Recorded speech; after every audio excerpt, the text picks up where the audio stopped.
Muaz? Muaz neredesin? Muaz? Muaz? Muaz? Muaz neredesin oğlum ya? Muaz? Muaz? Burada da yok. Muaz yok. Siz Muaz'ı gördünüz mü? Görmediniz. Ben de bulamadım ya. Nerede bu çocuk? Kanka nasılsın? Neredesin ya? İyi misin? Ya buradayım. Neredesin? Seni arıyorum sabahtan beri. Ya buradayım ya. Arkadaşlara bir şey söyle. معلش يا جدعان بقى مع المقدمة التعبانة ديت عندنا هنا صديقنا رضا. رضا هو صديق الغرفة عندنا هنا، وطبعا عندنا أصدقاء تانيين بس هو يعني من أفضل الناس وأحبهم إلى قلبي. فشكرا رضا على المقدمة ديت. Söylediğim şeyler anladın mı? Anlamadım. Anlamadım. Ben de Arapça yok. Ben Türk'üm. Memleket Konya. Biz bak hemşerim, biz Konyalıyız. Etli ekmek. Bizde etli ekmek meşhur. Buyurun gelin yiyelim. هو من قونيا، وقونيا طبعا في ما شاء الله كثير من العرب والمصريين بيحبوها. إنسان محترم وإنسان لذيذ. تمام. Neyse kanka ben kaçıyorum. Eyvallah. Görüşürüz. Görüşürüz. Hadi. طيب يا جماعة يا أهلا وسهلا.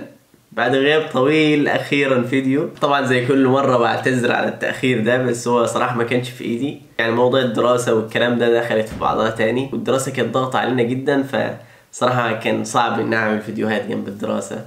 عموما الفترة اللي فاتت أنا كنت صورت كده فيديو معين في بعض الأمور المشوقة اللي بتتكلم بقى عن الاتحاد واليوم الافريقي وحاجات عملناها كده كمصريين هنا. فان شاء الله هتشوفوا في الفيديو ده حاجة تعجبكم، وما طولش عليكم اسيبكم على الفيديو.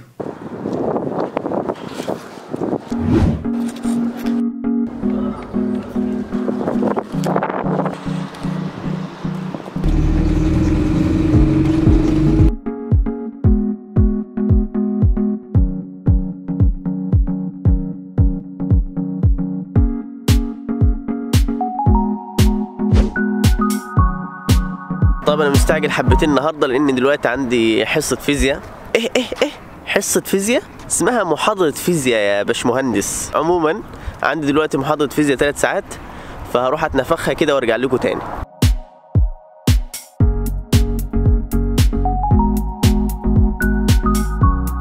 من الطبيعي جدا لما تكون طالب اجنبي انك تطلع من الفصل اخر واحد، انك تكتب الملاحظات اللي انت ما كنتش عارف تقراها او تكتبها كده في الاخير. يعني مثلا زي الكلام اللي على السبوره ده تقراه ازاي مثلا؟ ده عايز تفسره وتدققه وبعدين تكتبه. بس يعني حبيت اوضح واحده من معاناتنا اليوميه.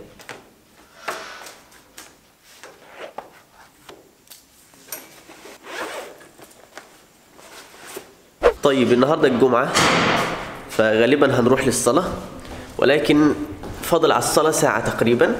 في الساعة ديت هنروح فيها اليميكهانا. اظن خلاص عرفتوا اليميكهانا يعني. لا طبعا يا زكي هنعرف من فين.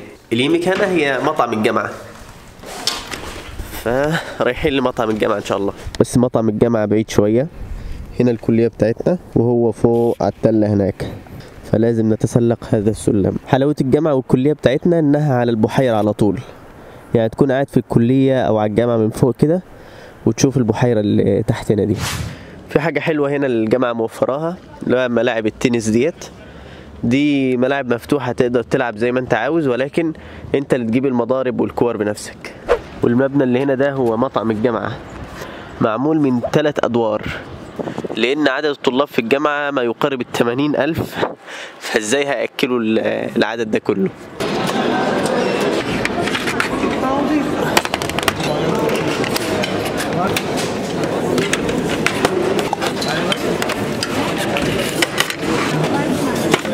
طيب وده بقى هو المطعم بتاع الجامعة هنا زي ما انتم شايفين. والنهاردة الأكل كفتة، شوربة عدس، ورز، خبز، وطبعا عيران. بس يا سيدي وبالهنا خلصنا أكل الحمد لله، وحاليا جاء وقت صلاة الجمعة، فمتجهين للجامع. ده هو الجامع بتاع الجامعة، ما شاء الله كبير جدا. ده الجامع نفسه، وفي كمان ساحة خاصة بيه.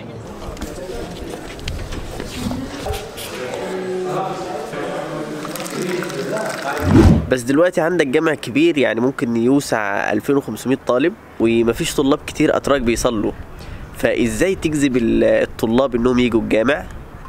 بالشاي يا معلم.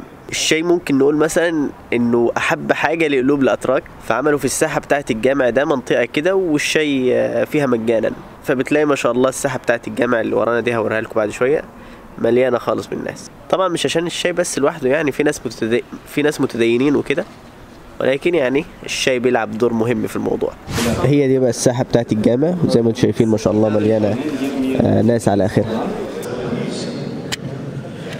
أما بعد فيا عباد الله اتقوا الله واطيعوه. 3 parmağını birleştirip. طيب بعد ما خلصنا صلاة الحمد لله، عاوزين دلوقتي لا بص لقيت مين؟ يا محاسن الصدف. اهلا وسهلا. السلام. تعالى جايب في وقتك يا صاحبي. تعال نسلم زي الاتراك. ده يا جدعان محمد اشرف، مش اخويا. تشابه اسماء بس. تشابه اسماء. وليك الشرف. ولي الشرف. ماشي يا سيدي. ده اللي احنا لقيناه. فاكرين موضوع الاتحاد لما قلت ان في اتحاد في تركيا وبدانا نعمل اتحاد في المدن وما اعرفش ايه؟ عملنا الحمد لله اتحاد في سكريا برضو، وبعد انتخابات نزيهة شريفة تم اختيار محمد انه يكون رئيس الاتحاد. عاش يا صاحبي. ربنا يستر وربنا يقدرنا كده ونعمل حاجة يعني للطلبة، نفيد الطلبة رقم 1، ونعمل حاجة باسم مصر تشرفنا، تقول كده ان احنا موجودين، احنا هنا. ايوه مش بس في سكريا، لا في تركيا عموما يعني. عاش خير ان شاء الله. فدلوقتي يعني وصلنا لمرحلة متقدمة في موضوع الاتحاد ده، لان بقى في اتحاد شامل بقى على مستوى تركيا، داخل تحته سكريا ومرسين وقونيا وكرابوك. والله يا معاذ برضو احنا بنحاول نتواصل معهم كلهم، مع جميع الاتحادات، بحيث ان يكون في نقطة وصل يعني تواصل دايما ما بيننا ان شاء الله. بالظبط. وربنا يعني ييسر كده لبقية المدن ويبقى فيها اتحادات، يعني ده اللي احنا بنتمناه والله. انت عارف كل المدن، حتى لو انتوا 5 افراد 4 افراد اعملوا اتحاد مفيش مشكلة. بالظبط، دي نقطة حلوة. يبقى في تواصل. المدن التانية اللي في تركيا وما عندهمش اتحاد، يا ريت يعملوا اتحاد ويتواصلوا معانا عشان يبقى في كل المدن في اتحادات. وكمان الاتحاد ممكن يفيدنا في حاجة للي في القناة مثلا وعايزين يستفادوا، ان في واحد كده لما تكلموه ما بيردش عليكم كتير. لكن والله عشان مش عشان انا مش قادر ارد يعني من كتر الرسائل. ففكرة بقى الاتحاد ان لما تبعت لنا الرسائل هتلاقي في كذا واحد يرد عليك، فده عاش جدا. انا هسيب لكم الرابط بتاعه تحت في الديسكريبشن، وده هو شعار الاتحاد. وخلاصة الامر برضه يا معاذ ان لما يكون في شيء منظم، حاجه منظمه، اتحاد، اي طالب سواء في مصر او اي طالب مصري في اي حته في العالم حابب يجي على تركيا او اي دوله تانية، بس خصوصا تركيا لان احنا موجودين هنا، هيكون في عارف ان في جهه هتساعده، في طلاب زيه وزيهم بعيدا عن اي انتماء سياسي او غيره بيساعدوه، منتظرين كده اي اسئله اي استفسارات عشان يساعدوه. بالظبط. وربنا ييسر الجميع كده العلم والدراسه وان شاء الله خير. فعاش جدا. تمام. فاي حد عنده استفسار الرابط تحت هتلاقوا فيه الرابط بتاع الاتحاد. طيب دلوقتي اين سنذهب؟ سنذهب لتعلم اللغه التركيه. نعم.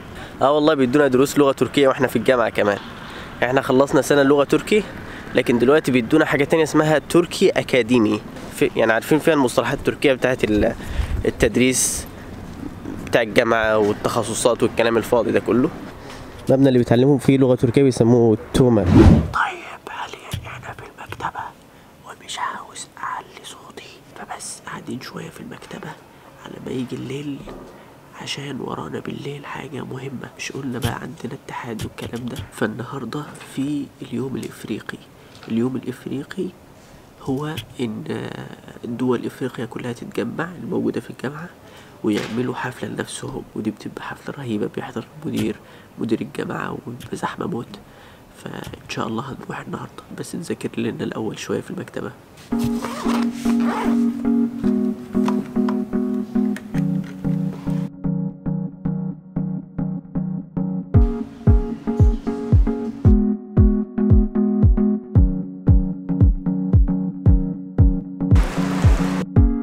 يبدو ان في عرض المنتجات الافريقيه. الهرم بتاعنا.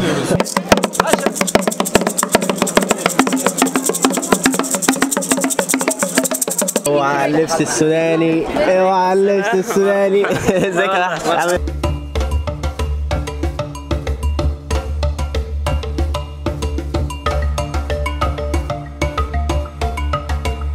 Pedro, my friend. Hello, how are you? Are this the traditional clothes of Uganda? It's not. It's quite different. Yeah. We just. Okay, why you wear it? I'm representing Africa. Africa. Yeah, my man. one blood. اوعى ده اللبس الموريتاني، ده اللبس الموريتاني. اوعى موريتانيا صح؟ موريتانيا. شكرا لك.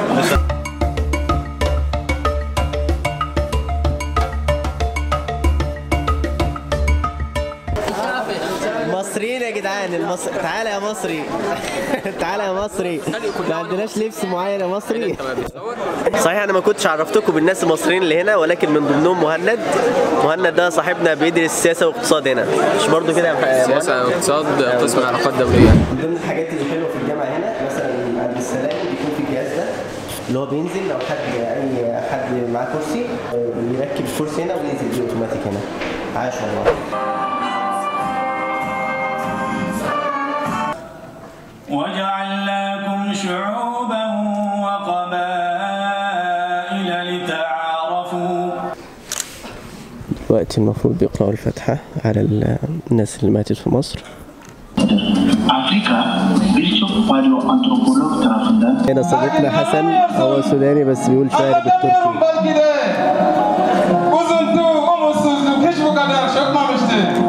مصر يا جدعان، ده صاحبنا حذيفة من مصر.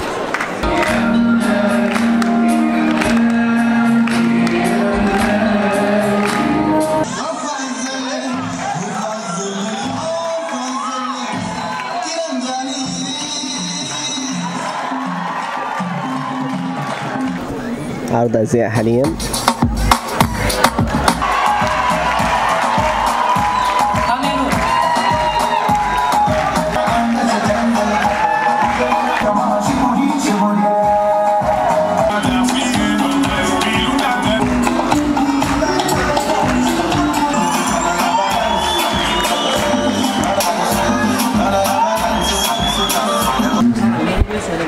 ده هنا الجزء اللي ورا الكواليس عشان تشوفوا انا مروق عليكم اهو. طلعنا دلوقتي استراحه زحمه جدا.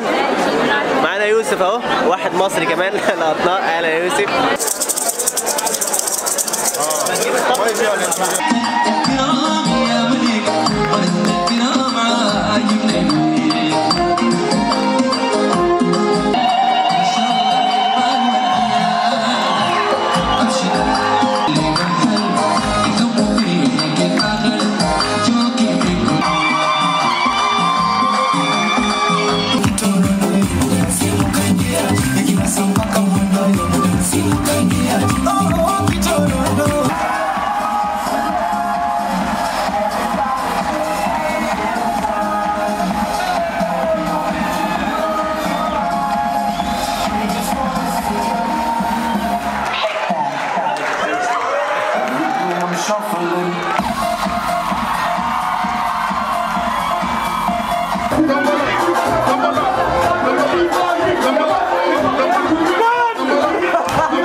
طيب وبس كده، ده كان اليوم الافريقي. اليوم جميل جدا ما شاء الله، لانه ما يقارب 20 دوله او اكثر شويه شاركوا في اليوم ده، فكان يعني يوم رهيب. احنا كمصريين شاركنا باغنيه وبشعر. كان نفسنا طبعا نشارك بحاجه اكبر او بعرض مسرحي كبير او حاجه زي كده، بس الاتحاد لسه بادئ النص ده، فيعني بدأنا متأخر والاتحاد كان لسه متكون، فما كانش في وقت نجهز لحاجة معينة كويس. لكن على الأقل شاركنا بحاجة في اليوم ده، وإن شاء الله الجاي أحسن بكتير. وأحسن حاجة عملناها في النص ده في سكريا ان الحمد لله كونا الاتحاد، والناس كانت مبسوطة جدا بالموضوع ده ومتقبلين الفكرة جدا. وحاليا بقى عندنا صفحة اتحاد للاتحاد العام حوالين تركيا، في أنقرة، سكريا، مرسين، قونيا، الدنيا كلها متلمة على الصفحة ديت.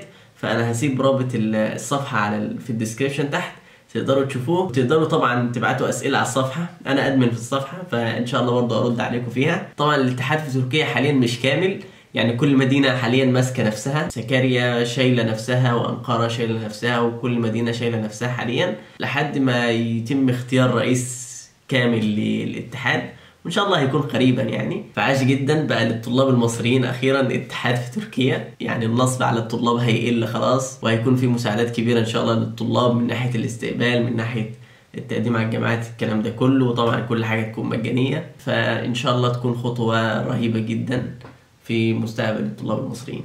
طيب وبالنسبة لمستقبل القناة، يعني أنا صراحة مهمل جدا، ما عدتش بنزل فيديوهات للأسف. بس الفكرة والله الدراسة، يعني أنا كل ما أحاول أظبط نفسي مع الدراسة تديني بوكس، أحاول بوكس تاني، فالوضع مش متظبط مع الدراسة. النص الأول في الدراسة عدى صعب جدا صراحة، عندك مشاكل كتيرة، مشكلة اللغة إنك تفهم اللغة بسرعة ورا الأساتذة، ومشكلة المادة نفسها، ومشكلة دخولك على الجامعة ونظام الجامعة، كذا مشاكل كده عايز تحلها في نفس الوقت وما تعرفش. فالشغل على القناة بجانب الأمور ديت كانت صعبة شوية جدا. لكن النص التاني الحمد لله لسه مخلصين الميد ترم، وعدى بالي جيبي يعني زي العسل، بس احنا بندلع الجملة شوية في تركيا. الواحد طول في الكلام لدرجة انه محتاج مية موت.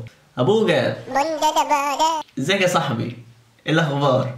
ان شاء الله تكون فاكرني بس. ايوه بالظبط هو انا. معلش بس لو سمحت ازازة مية. تسلم يا حاج. فعموما ان شاء الله الفترة الجاية تكون فترة افضل للقناة، ونحاول نعمل اللي نقدر عليه. كان معكم معاذ اشرف، نلقاكم على خير، والسلام عليكم.